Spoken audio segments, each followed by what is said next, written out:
Hey, Todd Hampson here. And in my book, The Nonprofit's Guide to Heaven, I answer several questions about heaven, about the nature of heaven, about what our bodies are going to be like, about some details we can learn from Scripture about what heaven's going to be like. And one of the questions I get often when I talk about the topic and that I answer in the book is, will we recognize people when we're in heaven, even if we never knew them or even if it's been a long time? And the answer, I believe, is yes. I believe we will recognize people. I believe we have some precedents for that in the book of Matthew, chapter 17, when we have the account of the Mount of Transfiguration. And I'll just read a couple verses from that. Beginning in verse 1, it says, "After 6 days, Jesus took with him Peter, James, and John, the brother of James, and led them up to a high mountain by themselves. There he was transfigured before them. His face shone like the sun, and his clothes became as white as the light," which is a lot like the glorified Jesus we read about in Revelation chapter 1, by the way. Just then there appeared before them Moses and Elijah talking with Jesus. Now notice, there's no introduction here. The very next verse says, "Peter said to Jesus, 'Lord, it is good for us to be here. If you wish, I'll put up 3 shelters, one for you, one for Moses, and one for Elijah.' While he was still speaking, a bright cloud covered them, and a voice from the cloud said, 'This is my son, whom I love. With him I am well pleased. Listen to him.' When the disciples heard this, they fell face down on the ground, terrified, but Jesus came and touched them. 'Get up,' he said. 'Don't be afraid.' When they looked up, they saw no one except for Jesus." So it's called the Mount of Transfiguration because Jesus was transfigured or transformed into his glorified state. And he was there with Moses and Elijah, who needed no introduction. They were immediately known by other believers.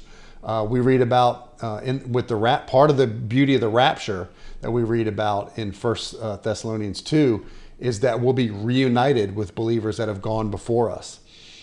So I believe we will know believers in heaven. I believe just by sight somehow we'll know. There's that fellowship that we have that's so intense that will be amplified greatly in heaven. If you've ever been on a mission trip, you may have noticed you may go somewhere. I've been on a mission trip in Brazil and a few other foreign countries, but one in Brazil I remember in particular where we met the people there that we were working with, other believers, and the first day it was like you were brothers and you've known each other forever. So there's this deep fellowship among believers that will, in heaven, we will have no sin nature, no evil, no attacks or schemes from the enemy thwarting or messing up our fellowship. I believe we'll know who people are.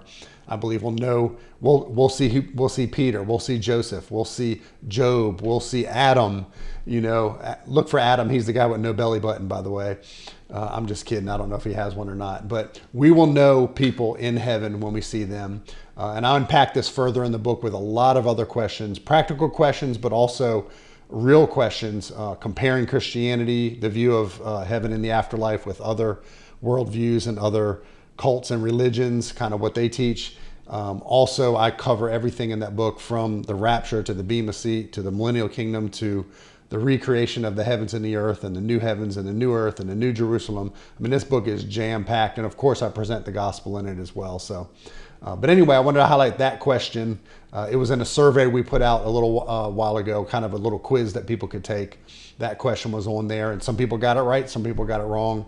But I think there is clear biblical precedent that we will know who other people are in heaven without even having to have an introduction. So kind of exciting, kind of neat, another little aspect we have to look forward to as believers one day in heaven. So take care, pre-order the book if you haven't already.